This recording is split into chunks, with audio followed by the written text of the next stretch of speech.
All right, good morning, and good afternoon, and good evening, everyone, and welcome to episode 2 of the Relationship Podcast with best-selling author Dr. Manifest. So here we go. I'm excited. I put the first video up, the precursor, if you will, with episode 1, and so I'm starting to build this channel because even with a couple 100,000 followers, it's still like a brand new venture. So I kind of have to go through the whole phase of bringing everybody over, or getting as many as my supporters over here, letting them know that I'm doing this podcast now on my personal and professional social media accounts. So here we go. Now, before I get started, it has come to my attention that there are a few voices out there, male, who are dissenting, if you will, not being very positive to women, specifically black women. Right? And I'm not into trying to downgrade anyone or to disrespect anyone, whatever the case may be. But I'm cut from a different cloth. I really am. I'm old school by nature. My grandfather raised me. His birthday was January 15th, and he was the wisest man I ever knew. And so he is a huge reason why I am the way I am today. Now, my mom, she's not a man, obviously, so she couldn't teach me how to be a man. And I don't think a woman has to teach a boy how to be a man, because women have been teaching boys, raising boys from the beginning of time to be men, and a lot of them turn out just fine. So my grandfather, taught me a lot of the concepts of what being a man is, and so, I'm old school. He took care of my grandmother. My grandmother never worked, but I submit to y'all, she had the hardest job. I mean, she held him down, she held us down, she took care of that house. I mean, I'm telling you, it was. My grandfather got up, went to work, came home, he provided. He was a protector and a provider, and that's what I am. That's what I think a man should strive to be, a protector and provider. Now, we'll discuss that at another time. I just kind of wanted to give a little backdrop just to kick off the episode 2. This episode is going to be pretty fun. We're going to talk about compatibility. There are so many factors and variables into what makes two people compatible, right? I mean, I can go down the list. How you were raised. The behavior you've learned from watching your parents or watching your relatives go through relationships, right? Your friends, your astrological makeup, so many things. The Bible even speaks of, and let me say this too, this is important, because I thought this was really unfair. Someone actually, dismissed or tried to discount my book, Comprehensive Capricorn, because they said it had a religious context to it. So I thought that was very unfair, because I don't, for those of you who may or may not know about me, I am a believer, okay? Now, you don't have to believe in God, that's fine, that's your thing, but I do. And as such, being a believer, the Bible for me is my foundation. So quite naturally, in my book, Comprehensive Capricorn, I made a lot of references to stories that was relevant to what I was saying at the time or whatever. So I thought it was very unfair for someone to try to hold me being a believer against me. That's just, I didn't think that was fair at all. But either way, moving forward, yes, I'm a believer. So I make a lot of references to scripture or the Bible, and I'm not a Bible thumper or anything like that, but I am a believer, and I do believe in the Bible. That acronym, basic instructions before leaving Earth, yeah, I embrace that. So, but anyway, there are so many factors and variables, right? Why is it important that we be compatible? Well, I mean, it's the obvious, right? I mean, we want to be harmonious. We want to be at peace with our mate, right? I mean, for all of us who still believe in the whole soulmate thing, because I definitely do. I believe that all the heartbreak I've been through, I still believe that there's a soulmate for me out there, right? To some that sounds like a fantasy or whatever. No, I mean it's not. I believe that everything happens when it's supposed to. Um, does everyone have a soulmate out there somewhere? I believe so, right? And even if by chance that wasn't true, like what's the harm in believing that, right? I mean, so the positive thinking, the positive affirmation of that. What is I mean, you can't lose believing that you have a soulmate for you out there. I mean, the patience in finding them. That's the thing, that we go through. But even the Bible says, "Be not unequally yoked." Well, let's talk about that for a minute because there's a lot to unpack there. Unequally yoked. Okay, that right there is so vast. To be equally yoked, first of all, you have to be mentally, emotionally, sexually, spiritually, and for those of you who believe in the behavioral science power of the zodiac, astrologically compatible for a relationship to work. Now, even with that said, right, is your relationship going to be perfect and without conflict or disagreement? No, no. No relationship is perfect. Because if it were, then there would be no need for God. Right? Because we all depend on him. He depends on nothing. So, when we talk about, let's deal with the sexual aspect of compatibility. I remember I posed the question, in my community, if the sex was bad, but the person was a good person, a good man or good woman, could you stay with them? And many people honestly answered, no, they couldn't. They said that no, if the sex was bad, they could be a good provider, they could be an excellent communicator, but if they didn't do it for them in the bedroom, sorry, but it was just not going to happen, right? And of course, you had a bunch of different opinions on that. Some said that it was shallow.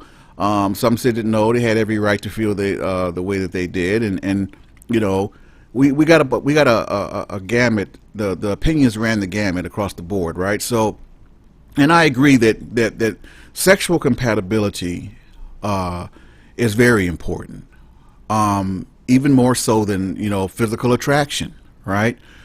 And I say this all the time.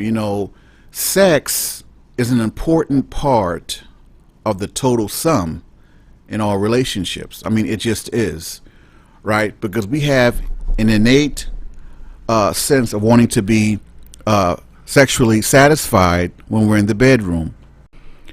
But the things you like, the things you don't like sexually, what turns you on, what turns you off, etc., well, that should be discussed in the getting to know each other phase. So there are no disappointments, there are no expectations, right? And so, because it's to some people, certain acts in sex is a deal breaker. Like to some people, oral sex is a must, and if the other person is not with that could be a deal breaker.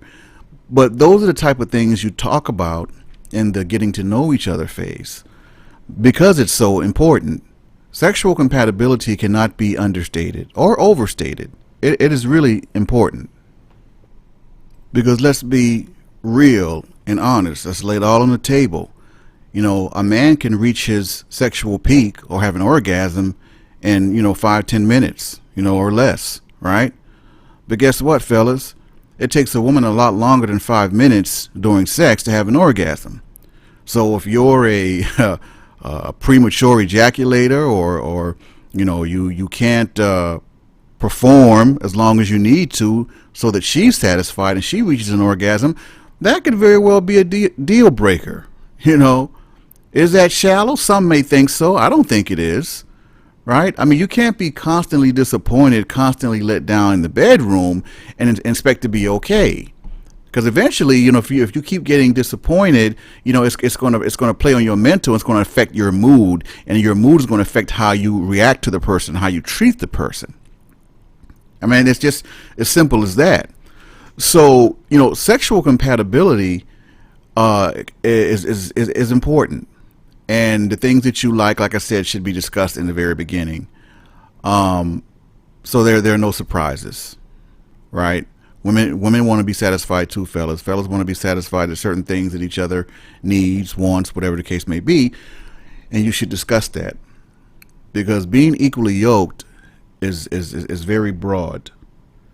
Being mentally compatible. I like to say being intellectually, compatible. If communication, and not just communication, effective communication is one of the important cornerstones of a successful relationship. And right before that is trust. Two people can talk all day, but if you're not speaking effectively to one another, and you're not getting an understanding, then you're just kind of moving your lips and words are coming out, right? So it's about effective communication. If for whatever reason, the person of your desire, and this is personally or professionally, if you have to constantly quote unquote break down what you're saying to them, there may be a problem in the way you communicate with each other, or the way you process your communication with each other. Either way, that's a potential problem. Okay, because there are two ships kind of passing in the night, communication wise, and so you have to make a decision. If communication is important to you, and I know it is to me, I need to be able to speak to a person who understands what I'm saying without me having to break it down for them like a child or like a second grader, and and I can speak back in a way that's acceptable to them. So communication, mental compatibility is so important. You can't listen, and this is not to downgrade anyone, okay? And I've never been a fan, of wearing your education on your sleeve, whatever the case may be. But a highly educated person trying to speak with or have communication with someone who's not that could be extremely frustrating and difficult to do. Same token, if you've experienced a lot in your life, if you've been a lot of places, and you know what, I unfortunately have been on the receiving end of that in terms of a lot of things I've done, a lot of places I've been, a lot of things I've accomplished, my education, all those kind of things. A lot of women has told me that is intimidating, right? So it bothered me for a long time. But I get it. I get it. To someone who's not that, who hasn't done half of what you've done, it could be intimidating. I don't think it should be intimidating to the point where you lose confidence in yourself and your ability to communicate with them. But some people do. I've met and dealt with a lot of women who did. They found me, my background, my education, my this and that. They found that intimidating. I heard that word a lot throughout my life, intimidating. So yeah, that speaks to that a person's experience or lack thereof. Yeah, that could be a problem. Because there's not going to be a lot of things they're going to be able to relate to with you. So that's what it all falls under being equally yoked. Listen, I've always been of the mindset that the way I think of women, my approach, I don't care if you work at Walmart or Wall Street. I honestly don't. If you have the right mentality, if you can speak correctly, if you can communicate well, I'll give anyone a shot. I don't judge a woman on what she has, what she doesn't have, what her education is, where she works, whatever the case may be. Because I tell people all the time, you didn't always have what you have either. So, far be it from me to try to judge anyone on what they have or don't have. Okay, let's talk and see where it goes. Let me see if we can communicate on a level that's acceptable to us both, that we can maybe potentially be in a relationship, whether it's personal or professional. Okay, I know for me it's very frustrating to be able to not to be able to speak to someone who understands what I'm saying without me having to break it down for them as like a second or third grader all the time. I'm sorry, but that's a deal breaker for me. And again, it's no disrespect to anyone, not downing anyone, but effective communication is important to me. So being mentally compatible, that all comes in to play there. Being mentally compatible. Now, what's the next one? Emotional. Being emotionally compatible. I've heard this all the time, and I've interviewed, oh my God, a countless number of men and women throughout my life, on my journey, writing my book, etc. And a lot of things I've heard women say that the men that they were involved with were emotionally unavailable to them, right? But here's the thing: they didn't just get that way. The red flag of your mate being emotionally unavailable, it's been there all along. What you chose to do was ignore it, right? And I speak about this, in the book. Don't ignore the red flags. Red is the universal sign for danger. Okay, danger ahead. Okay, that person has been who they've always been. I've always been told you can't re-raise a grown person, which is very true. So if you're the type that you're affectionate, little PDA is okay with you, stuff like that. If you like those type of things, but the person you're interested in does not, that could be a problem, because guess what? They're not going to change. Even if they try to be that way for you because you voiced it to them, it doesn't come natural to them. So they're not going to be able to maintain that, right? So what do you need emotionally? And this person that you're attracted to or that you're interested in, can they provide that for you emotionally? So many times people look past the emotional aspect of a relationship, or they explain it away. Oh, well, this and that.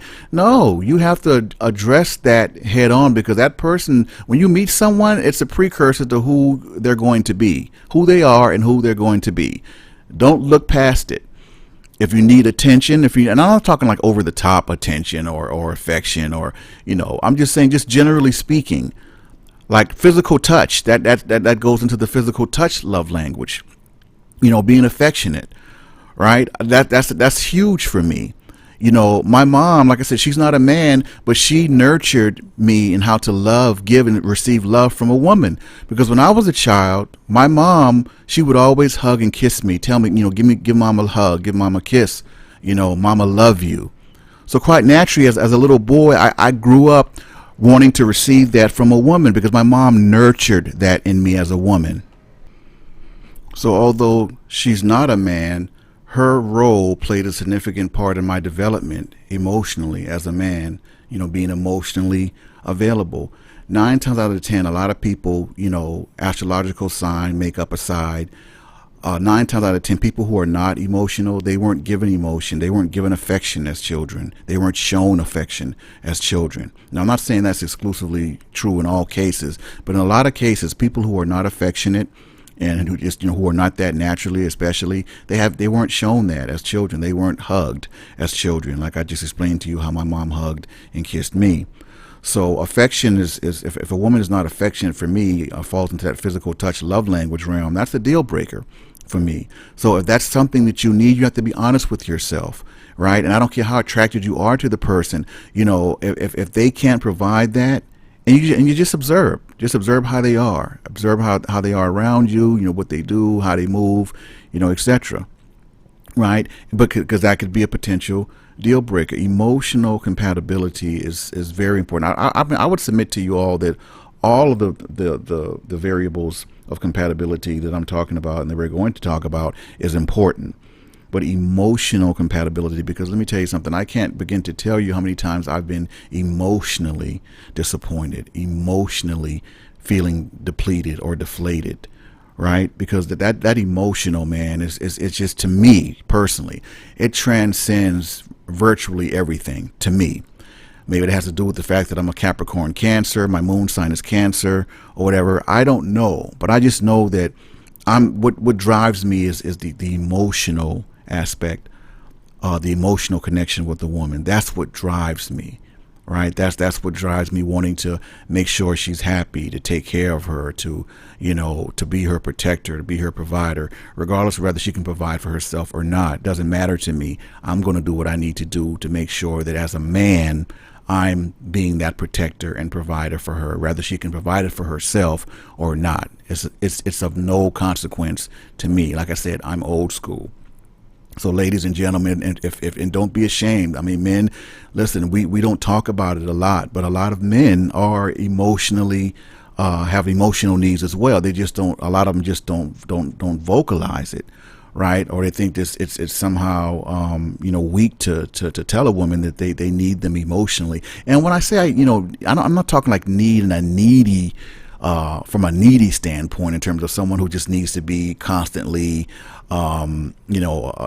assured, or constantly, now I'm not talking about that. That's just over the top. I mean, just generally speaking, a person who needs certain things from you emotionally. I mean, either you can give it or you can't, and you both have to be honest about that in the beginning, of the relationship.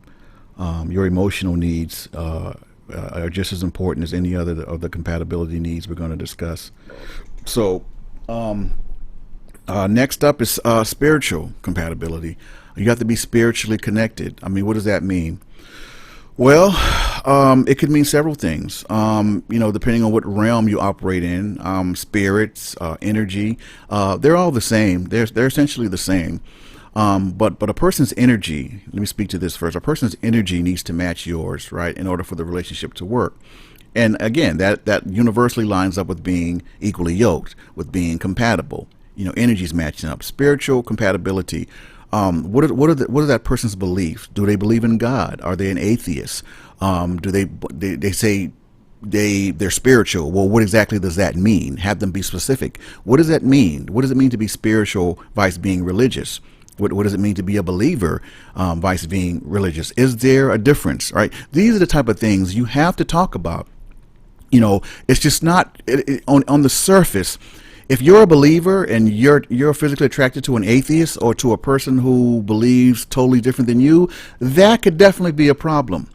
Okay, it's not about God or religion being a tool to divide. It's about what you're comfortable with. What are your beliefs? How were you raised? If you believe in God and you're attracted to someone who does not, yeah, NASA, Houston, we could have a problem.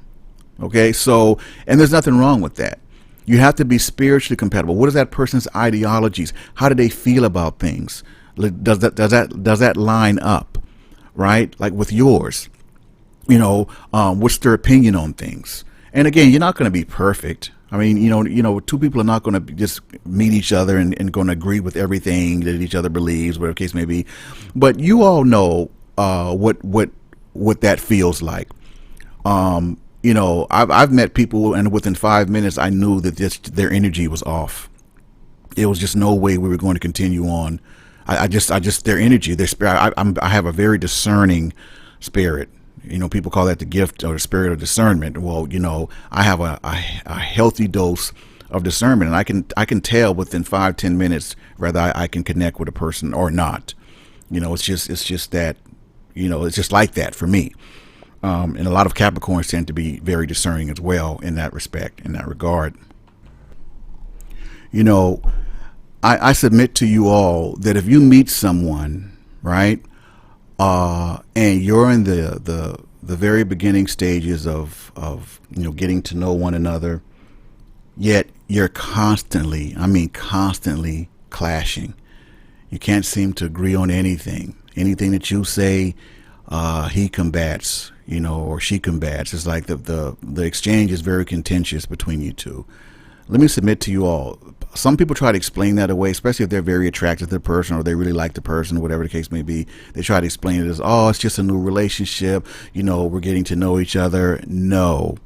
If you are constantly clashing with someone to that extreme on that level, it's not because the relationship is new and you're getting to know each other. It's because you're incompatible. You're welcome. Okay, that's what that means. Sometimes you just need to kind of cut your losses. All right, I've talked with and spoken with several females who I've been attracted to, whatever the case may be, and we get to talking and everything like that, and come to find out that no, this just is not going to work, or whatever the case may be. And sometimes it costs nothing to move on, right? But only you can decide that. Right, but stop trying to explain things away. Stop trying to make excuses for people. Right, that's not cool. People show you exactly who they are. I mean, believe them. Don't explain it away. Don't give them an out. Don't explain their behavior. They're going to show you exactly who they are and what you can expect. So you have to deal with that, accordingly. Right. So,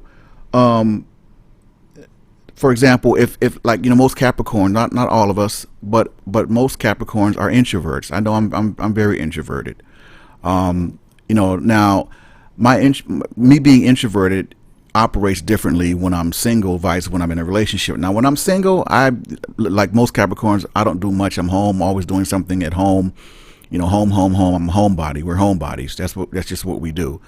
But when I'm in a relationship, I'm a totally different person. I want to go out with my mate. I want to do stuff. I want to plan nice trips, get away. I don't have any, dependent children, so I can just, I work for myself, so I can leave when I want to leave. We can plan little trips, go little getaway, little romantic getaways, whatever the case may be. That's how I am when I'm in a relationship, right? Because this is the second half of my life, right? So I want to enjoy the second half of my life with someone who wants to enjoy it with me. I mean, it's as simple as that, right? So, but being an introvert and your potential mate being an extrovert, that could be a problem because not everyone is as I describe I am.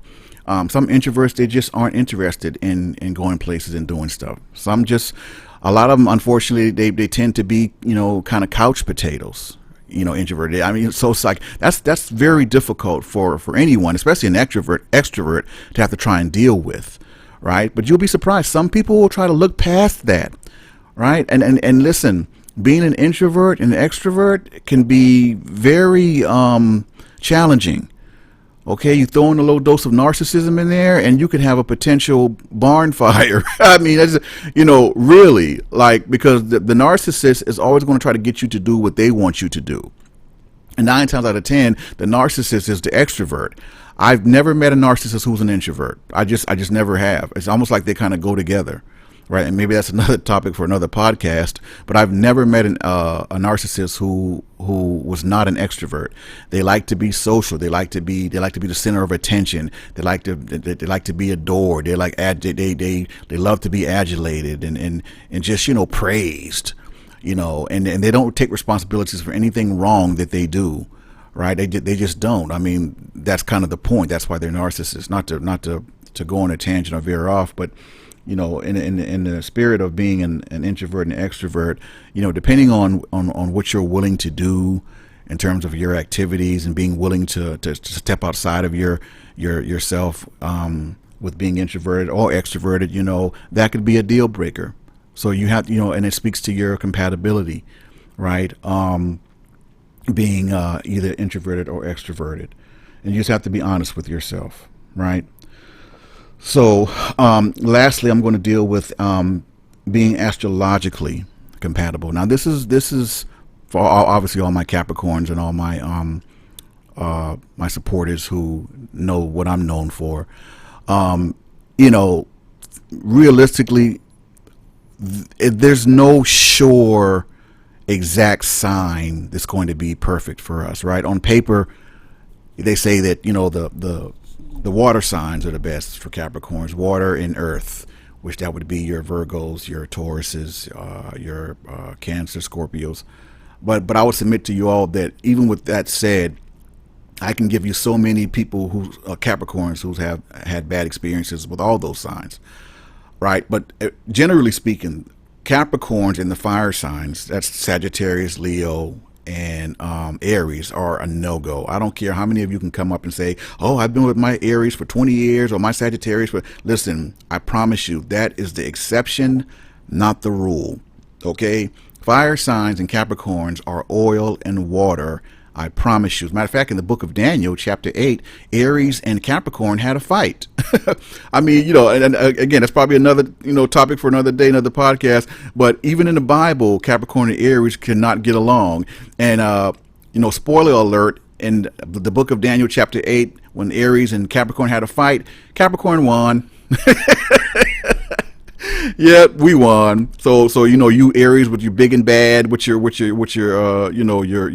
horns, trying to bully people all the time. Capricorns are not to be bullied, so don't even go there, right? But it's even with that, it's not a perfect science. I mean, compatibility with the signs, even, right? Because and I don't want to get too deep because I'm about to try to end this podcast because I can talk forever, but For each person that's born into the universe, we have an astrological chart, right? Even Jesus Christ, or Yeshua HaMashiach, which is what his name was when he walked the earth. His name wasn't Jesus, it was Yeshua. There were no J's in the Hebrew language. Anyway, everyone that's born into this universe has a chart, an astrological chart, and in that chart there are 12 houses. Well, in those houses are different signs, right? The day that you're born, that's everyone's sun sign. So I'm January 14th, so that makes my sun sign Capricorn. But your time of birth gives you a moon sign. Why is your moon sign important? Well, in astrology, your moon sign is how you react to things and people emotionally. And your time of birth into the universe gives you your moon sign. A lot of people don't know that they've gone their whole life and not realize basically there's another half to them that they don't even know about. Like I said, my moon sign is Cancer. So what that means is whatever your moon sign is, you have traits and qualities of that sign as well. How about that? You're welcome. Welcome to the other half of you. So if you don't get into the whole intricate aspect of astrology, just at the very minimum, know what your moon sign is, because your sun moon combo will tell you a lot. It will tell you a lot about you. It'll tell you a lot about people you've dealt with, people you're dealing with now. It'll tell you so much. And how you find that out is you go ahead and you Google moon sign calculator, and you have to know your exact time of birth into the universe, right, for this to work. And again, welcome to the other half of you, because your moon sign will fill in the blanks of your personality that you never even knew existed. You just kind of attributed everything to you being a Capricorn or a Taurus or whoever. But no, your moon sign is just as important as knowing what your sun sign is. All right. I really hate to wrap this up, because I promise you all I can speak forever. I've been gifted with the ability to speak and relay my thoughts. But yeah, you guys let me know in the comment section, how you feel about compatibility, what's most important to you. What are some deal breakers, you've went through or you go through, whatever the case may be. Let me know how you feel about that. And don't forget to subscribe to the channel and hit that notification bell, so you'll be notified every time I upload a new video or a new podcast. All right, so I hope you all have enjoyed episode 2.